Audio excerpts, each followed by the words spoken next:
네, 시작하겠습니다. 네, 안녕하세요. 화성 사회적 경제 네트워크 사무처장 이상민이라고 합니다. 네, 오늘 기자회견을 열게 된 취지는요, 코로나19에 따른 엄중한 분위기를 불구하고 그간 박연숙 시의원의 거듭된 의혹 제기에 대해서 감사원에서 기각 결정을 내린 바 있습니다. 근데 이 사안에 대해서 저희는 취급하고 있는 박연숙 의원에게 사과를 요구하는 취지에서 본 기자회견을 열게 되었습니다. 간략히 행사 순서를 말씀드리면 이사장님의 인사말이 있고요. 그 다음에 최신열 협동조 협의회장의 성명서 낭독, 그 다음에 기자님들과의 질의응답, 마지막으로 박연숙 의원의 해명 요청에 대한 공문을 화성시의회에 전달하도록 하겠습니다. 이상입니다. 성명서를 낭독하겠습니다. 잠깐. 예. 저희가 오늘 아침에 이렇게 기자분들을 모시고 기자회견을 하게 되었습니다. 사실 저희들은 지금 바쁩니다. 회사 기업체를 운영하다 보니까 엄청 바쁜데 이렇게 아침에 나와서 기자회견도 하는 게 되게 번거롭고 이 일이 빨리 마무리됐으면 하는 그런 바람에서 오늘 기자회견을 하게 됐고요. 저는 결과적으로 감사원의 기각 결정, 이유 없음 결정은 하필 비정이라고 생각을 하고 화성시에서 발생하는 문제를 중앙정부의 감사원에게까지 이렇게 의뢰해서 기각 결정을 받은 것은 좀 통탄하고 안타까운 일이라고 생각을 합니다. 시의원들의 자질의 문제 또는 수준을 알 수 있는 그런 내용들이 아닌가 싶습니다. 앞으로 이런 일이 화성시에서 벌어지지 않도록 화성시의원은 시민들을 위해서 시민들의 이와 여부를 배변하는 그런 사람이지 시민들을 탄압하고 시민들을 의심하고 시민들을 나쁘게 보는 그런 시각을 가지는 것은 시의원의 기본적인 도리가 아니라고 생각을 하기에 오늘 저희들의 성명 내용 사과, 공개 사과를 감명하고 이 일이 일단락됐으면 좋겠다고 하는 그런 바람입니다. 오늘 참석해 주셔서 대단히 감사합니다. 네, 다음으로 최신열 협동조합 협의회 회장님의 성명서 낭독이 있겠습니다. 네, 성명서를 낭독하겠습니다. 박연숙 시의원은 화성시 사회적 경제인에게 공개 사과하라. 지난 2020년 11월 박연숙 시의원이 청구한 감사원 감사 청구가 2021년 4월 기각되었다. 박연숙 시의원이 감사원 감사 청구는 이미 화성시에서 결정한 행정사무조사에 대한 구별을 무시하고 진행된 청구행위로서 무리한 감사 청구로 인해 행정공무원과 사회적경제센터 일부 사회적 경제 기업은 5개월간 감사원의 혹독한 예비조사를 받았고 그에 대한 결과는 결국 감사원의 기각 결정이었다.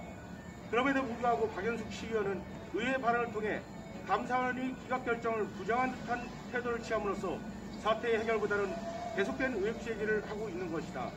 이에 우리는 화성시 사회적 경제인의 명예를 실추시키고 무리한 감사 청구에 따른 행정 낭비를 초래한 화성시의원 박연숙에게 공개 사과를 요구한다.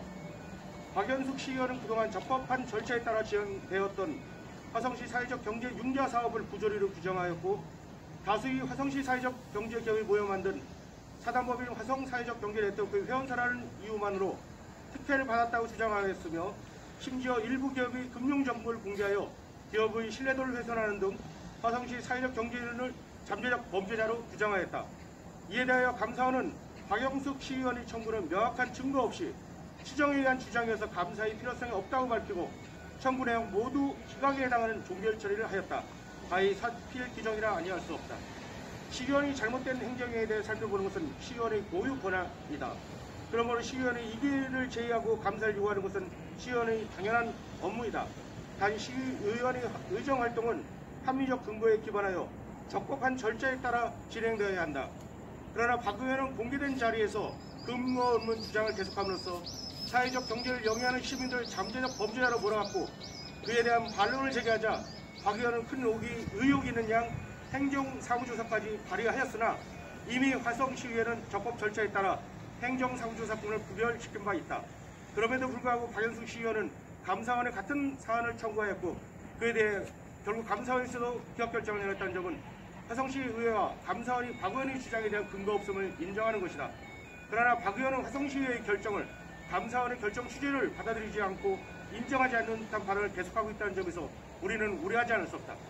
아울러 2020년 화성 사회적 경제 네트워크는 박연숙 시의원이 현직 협동조합 이사장으로서 협동조합 업무를 다루는 의회 기획행정위원회 의원으로 활동하는 것은 겸직금지 위배와 이해 충돌에 저촉되니 기획행정위에서 제척해야 한다고 주장한 바 있다. 이에 박연숙 시의원은 부랴부랴 자신의 협동조합을 해산했고, 해산했으니 겸직금지 이해 충돌 문제가 해결되었다라고 주장하는 것은 과연 사회적 경제를 얼마나 이해하고 문제 제기하는 것인지 그 저희를 의심하지 않을 수 없다. 사회적 경제는 우리 사회에 발생하는 다양한 사회 문제를 지역화 마인드로 해결하기 위해 만들어진 조직이다. 화성시는 300여개가 넘는 사회적 경제 조직이 그간의 많은 어려움 속에서도 사회적으로 부여된 미션을 수행하기 위해 노력하여 왔다. 물론 그 과정 속에서 일부 기업이 일탈 행위도 있었다. 그렇지만 우리는 그러한 문제점도 개선하기 위해 지금도 노력하고 있다. 아쉬운 점은 박연숙 시의원이 우리 이러한 진정성을 보려고 했다면, 화성시 사회적 경제에 애정을 갖고 있었다면 해당 상임위원으로서 공식적으로 사회적 경제주의 당사자와 진심 어린 대화를 나눴던 이러한 일은 벌어지지 않았을 것이다. 화성시 사회적 경제에는 2020년 진행된 코로나19라는 엄혹한 현실 속에서 박연숙 시의원의 무리한 의혹 제기를 인하여 사업적, 정신적으로 2중, 3중의 어려움을 겪고 오고 있다. 그리고 그 끝은 어디인지 아직 알 수 없다. 그럼에도 우리는 용기내어 주장한다. 하나, 화성시 사회적 경제에는 그간 박연숙 시의원이 제기했던 근거 없는 의혹 제기로 인해 사회적 경제의 명의가 실천점을 들어 그에 대한 명확한 사과를 요구한다. 둘, 겸직금지 의혹, 이해충돌 여부에 대한 의구심 해결을 위해 박연숙 시의원이 이사장으로 있던 협동조합의 해산 절차에 대해 공개하라. 2021년 4월 27일 사단법인 화성사회적경제 네트워크, 화성시 협동조합 협의회, 화성시 사회적경제 협의회 이상입니다.